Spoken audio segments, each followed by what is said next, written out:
एक समय की बात है, एक छोटे से गांव में एक प्राचीन मंदिर था, जिसके बारे में कहा जाता था कि वहां भगवान ने एक महान खजाना छुपा रखा है।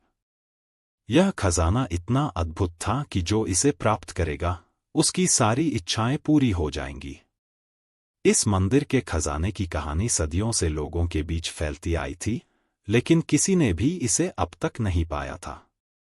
गांव के लोग अक्सर खजाने की खोज में मंदिर जाते, लेकिन सभी खाली हाथ लौट आते। एक दिन गांव में एक महात्मा का आगमन हुआ। उनका नाम महात्मा विवेकानंद था। वे एक ज्ञानी और परम भक्त थे, जिनकी साधना और ज्ञान के किस्से दूर दूर तक फैले थे। विवेकानंद ने गांव में आकर सुना कि मंदिर में एक खजाना है, जिसे कोई प्राप्त नहीं कर सका।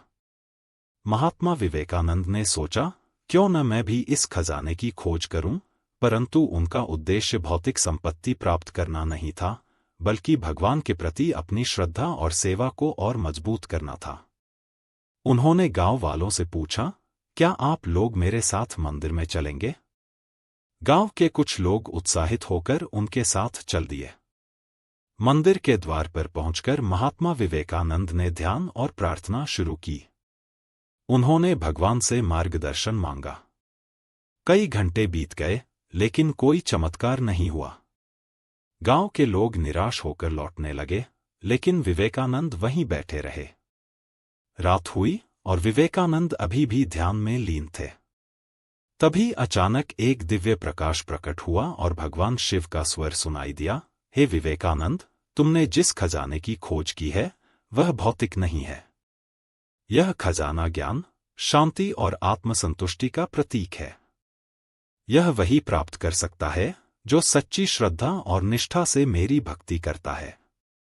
महात्मा विवेकानंद ने विनम्रता से पूछा, हे प्रभु, क्या मैं इस खजाने के योग्य हूं? भगवान शिव ने उत्तर दिया, हाँ, तुम योग्य हो। तुमने अपने जीवन में सदैव सत्य, धर्म और सेवा का पालन किया है। यह खजाना तुम्हारे भीतर है, तुम्हारी आत्मा की शांति और ज्ञान ही सच्चा खजाना है।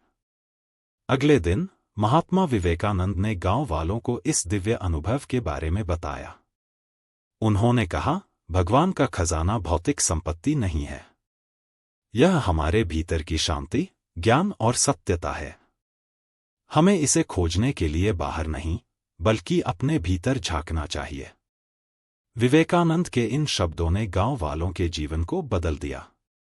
उन्होंने समझ लिया कि सच्ची संपत्ति धन या वस्त्र नहीं, बल्कि आत्मा की शांति और संतुष्टि है। महात्मा विवेकानंद के उपदेशों ने गांव में एक नई जागरूकता पैदा की। लोग अब भक्ति, सेवा और सच्चाई के मार्ग पर चलने लगे। इस कहानी से यह सीख मिलती है कि भौतिक संपत्ति की खोज में हम अपने भीतर के वास्तविक खजाने को नजरअंदाज कर देते हैं।